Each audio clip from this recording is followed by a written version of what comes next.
A gente continua falando de economia, mas na economia internacional, direto para os Estados Unidos, com a nossa correspondente Mariana Jangiacomo. Mariana, o governo da China anunciou redução de tarifas a produtos dos Estados Unidos. É uma boa notícia? O que isso pode beneficiar a economia americana? É isso mesmo, Thiago. A China anunciou a isenção de tarifas para uma lista com 79 produtos importados dos Estados Unidos, entre eles metais de terras raras, então minério de ouro, minério de prata. E na semana passada, os negociadores dos dois países discutiram a implementação do acordo comercial que foi assinado, entre a China e os Estados Unidos no começo de janeiro. Então, essa isenção de tarifas, ela é, na verdade, um sinal de que esse acordo continua, apesar das tensões entre os dois países, com a China e os Estados Unidos se culpando sobre a responsabilidade, por causa da pandemia. Então, essas tarifas começam a valer agora no dia 19 de maio. Essa isenção de tarifas, na verdade, começa a valer agora no dia 19 de maio e expira em 18 de maio de 2021. Um porta-voz do Ministério de Relações Exteriores da China disse que o acordo comercial é bom para os dois países e é bom para todo o mundo e por isso, então, continua e a China implementou essa isenção de tarifas sobre produtos importados dos Estados Unidos, mesmo neste momento tenso entre os dois países. Thiago.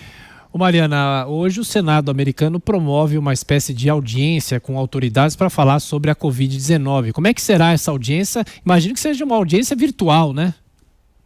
Exatamente, Thiago, virtual. As autoridades em saúde aqui dos Estados Unidos, as principais autoridades, vão prestar depoimento virtualmente, até porque estão em quarentena, Então, o médico Anthony Fauci, que lidera a Força-Tarefa de Combate ao Coronavírus na Casa Branca, também o diretor do CDC, o Centro de Controle e Prevenção de Doenças dos Estados Unidos, Robert Redfield, e o líder da FDA, a agência que regula os medicamentos e tratamentos por aqui, Stephen Hahn, estão em quarentena, tiveram contato com pessoas infectadas, então vão participar dessa audiência em casa. É uma audiência a um comitê do Senado que analisa a reabertura do país.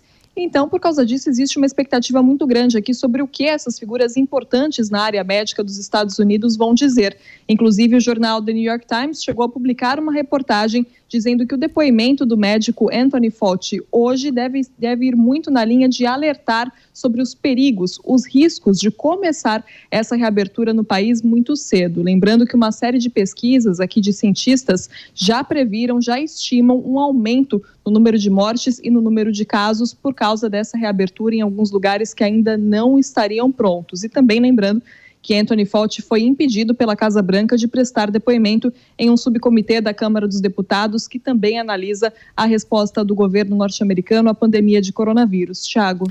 Mariana, e por falar em reabertura, o governo de Nova York está anunciando a flexibilização de algumas medidas de restrição, de circulação, mas essas medidas não valem para a cidade de Nova York, é isso, né? Não, Thiago, cidade de Nova York continua fechada por aqui, ainda não há previsão de reabertura, porque ela ainda não atende aos critérios para reabertura determinados pelo governo estadual. Então, algumas regiões, 3 regiões, na verdade, do estado de Nova York, vão começar a reabertura gradual no dia 15 de maio. Essas regiões são Finger Lakes, Southern Tier e Mohawk Valley, aqui no estado, ou seja, nada relacionado, não são regiões que são próximas aqui da cidade de Nova York, onde a situação está mesmo mais complicada, Então, entre os critérios adotados pelo governo estadual para decidir se uma região pode ou não começar a reabertura, estão a questão da queda no número de casos, então essas regiões precisam estar com o número de casos caindo há pelo menos 14 dias, precisam ter também leitos disponíveis nos hospitais, 30% de disponibilidade nos leitos, tanto os leitos comuns de internação quanto os leitos de internação na UTI e também testes, Então, o governo aqui de Nova York recomenda pelo menos 30 a cada 1.000 pessoas sejam testadas por mês para que essa reabertura possa começar de forma gradual e segura. Então, por enquanto, aqui em Nova York, a gente segue em casa, a cidade segue fechada, Thiago, até que seja seguro, poder reabrir aqui em Nova York, o lugar mais afetado dos Estados Unidos. Mariana Jangiacomo é correspondente da Jovem Pan nos Estados Unidos. Bom trabalho, Mariana. Você volta ao longo da nossa programação.